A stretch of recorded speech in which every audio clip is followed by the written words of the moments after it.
All right, so let's go quickly through this part now. Okay, dumb and smart, strength, coordination. Why are we exercising? We want to get all this stuff back, right? Leg press is a dumb exercise. It's not dumb to do. We need to do some things like that. Athletes can do that. It's just you don't have to think a whole lot, right? A single leg squat where you can fall one of 360 degrees, that's a smart exercise. So you want to combine the dumb and the smart. Why do we exercise? Shawshank Redemption down there. All right. All right, I'm going to bust through this. The main thing is some of these mobility things are going to look like stretch, like a butterfly stretch, an adductor stretch. Don't crank on the 19-year-old that's super hypermobile with a labral tear and just try to shred through her adductors. It's not going to feel very good. She's going to tone up. And same with hip flexors. In those people, it's not a stretch, it's an encouragement. It's a maintenance. It's a, let's maintain this ability to achieve this position. It's like a check-in, right? An apple a day keeps a doctor away. You want to make sure that this person can maintain that, but they don't need to gain anymore. Those people, you want to look more on, it's not tightness they're complaining of, but they'll feel like they're tight, right? They'll say, I'm really tight, but I stretch it, and you can do Thomas and all these things, and they're not tight at all. They're just toning up. So you want to do the anti-tone stuff. We'll show you that. Okay, these are my big four, and we need to snack on these. If you stretch something once a day for an hour, you're wasting your time, right? If you eat 15 sandwiches in the morning, drink a gallon of water, and don't eat the rest of the day, it doesn't really work like that. You need to graze on these exercises throughout the day. You need to snack on these things. All right, so you want to sit on pillows in the beginning. This one, everyone with OA needs to be able to do this one. Now, if you're really severe, you're not going to look very good. But this position, start on pillows to decrease that impingement, because they're going to complain about the groin, the crease pain. And then they can increase by having knees fall out more, feet being closer to them, being lower on the pillows or closer to the ground. But start with 30 seconds and have them increase that up to 5 minutes. They can do their non-judgmental awareness, their meditation, whatever you want them to do there. 2 for 1, that's fine. I can meditate for 3 seconds before you can imagine. All right, and then this is a video just showing Jessica, and you can kind of listen to what I talk about later in there.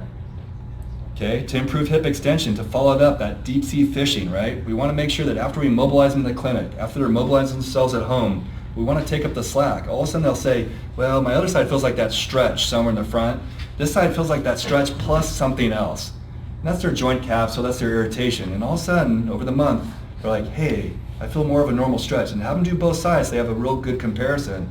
And when they feel themselves getting more normalized, it's sold. You don't even have to, compliance is not a problem. Compliance is a problem if you say, I need you to do this like 3 hours a day, 6 times a day. You can't do it. If you snack and you say, don't even count it. Just randomly, just do it whenever you feel like it on the snacks, the stretches. Strengthening's a different story. They're going to have to commit to a dedicated time on that. So here's Jessica doing that internal rotation stretch. They've got to walk that foot out. They're still going to get a little bit of spinal rotation there, but if they walk that foot out, that's going to put enough stress on the internal rotation.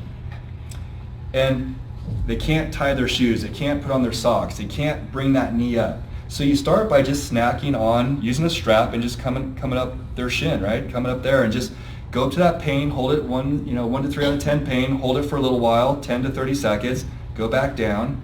Some people you'll say do 3 for 30, some people you say do 10 for 10. You'll know those people. But once they can actually hold it up there with their hands and they get really tall, and make sure they're up really tall, they can start by just leaning back actually in the chair if they can keep their foot up there, but if they can kind of grab, they're not pushing the knee down. So you don't want